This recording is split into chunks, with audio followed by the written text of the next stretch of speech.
the master list is what got him to kick off, to knock down the first domino, boom, and it knocked down all the other dominoes. So I shared this concept with one of my clients. He's a plumbing contractor from Arizona, and in a year's period, he landed $20 million worth in contracts. Isn't that crazy? So this is a concept that I call the master list. So write that down, master list. So my company specializes in construction estimating and sales, and we work with contractors on leads and estimating and negotiating and closing, and I'm basically growing your construction business.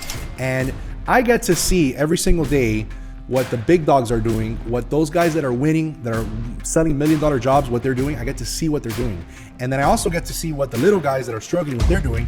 So you don't do those things. I remember a few years ago, I was a project manager. I worked for a commercial drywall subcontractor, and I was on the operations side. So I didn't deal with sales. I didn't deal with estimating. I was managing the projects. And I remember that one time I was like, man, I got to drum up some business. Like, what can I do to help this company grow? And I literally had I didn't know anything about sales. And that's why I say the best salespeople don't know about sales, because I didn't know about sales. I remember one day I was like, how can I drum up some more business? How can I go find more clients? And I remember we had a CRM that we would log all of our clients, all of the jobs we're bidding, all the information was there. So I'm like, you know what? Let me use a little bit of common sense and let me just call the list. So I get the list and I start calling one by one, boom, boom, boom, boom. I'm like, hey, how are you? My name is Daniel. We're interested in bidding some projects. Just want to, touch base with you again. And we've bid some projects in the past. And then usually like an office manager or a secretary would be the ones that would answer the phone. And they're like, yeah, I'll pass on your information to our project management team. And if we have anything, we'll let you know. So I kept getting that, boom, nothing. So I was a little discouraged, and I run into this like probably like the 20th or the 30th call. And it happens to be that they had a project that they needed a drywall contractor, like 911. They were doing their demo. They needed one 911. And he calls me up. He's like, hey, his name was JC. He's like, hey, I got this project in Miami Beach. Can you guys do this project, or can you bid it for me? Or can you submit a proposal, because we're ready to start right away? So I was like, yeah, hell yeah. So I had to figure out how to get the estimate done, because my estimator was busy. My boss was busy. So I did it myself. I go to the job. Long story short, I landed us a $500,000 contract. And I think total time was like a 1 week period.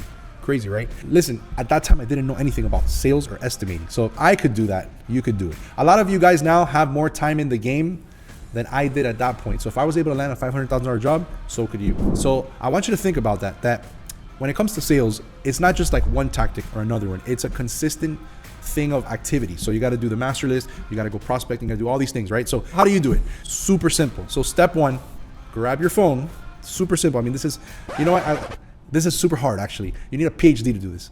Grab your phone and your email, open up your browser and your email, and just jot down, copy paste every email, every phone number, and every contact, and do the same thing from your phone. And what you're gonna do is you're not gonna email them. Listen, I challenge you, do not email anybody for the next 30 days when you're prospecting. Do visits and do phone calls, okay? You grab your phone and you call them and you say, and you have a little bit of small talk. Hey, how are you, John? This is Daniel. It's been a while. How's it going? How are the kids? How's the family? Super good to hear from you. Awesome. How's the business? The little small talk. And then you say, hey, by the way, I'm expanding my business, and I remember we did this and this project together, and I wanted to see what I can do to work with you again. Is there somebody, a project manager I could talk to? Is there a bid list I can get on? And then at that point, they're gonna tell you what the process is to get in their company. Sometimes it's a bid list. Sometimes they might refer you to the senior project manager. Sometimes there might be some sort of pre-qualification vetting that you have to go through if it's a big company that they have a risk mitigation department or whatever, risk management department. So the point is that the master list is going to give you access to the person that is going to get you in contact with the right person. So it doesn't matter if they're like the janitor, the cleaning person, a secretary. It doesn't matter. Write down every name, and you're going to use that same script every single time over and over and over, and you're going to start seeing how many people are going to pop up from there. And now step 3 is actually how you're going to win the jobs. So if you want to know what to do next, you want to learn what the strategy on how to actually go from this initial phone call to actually a sale, watch this video right over here.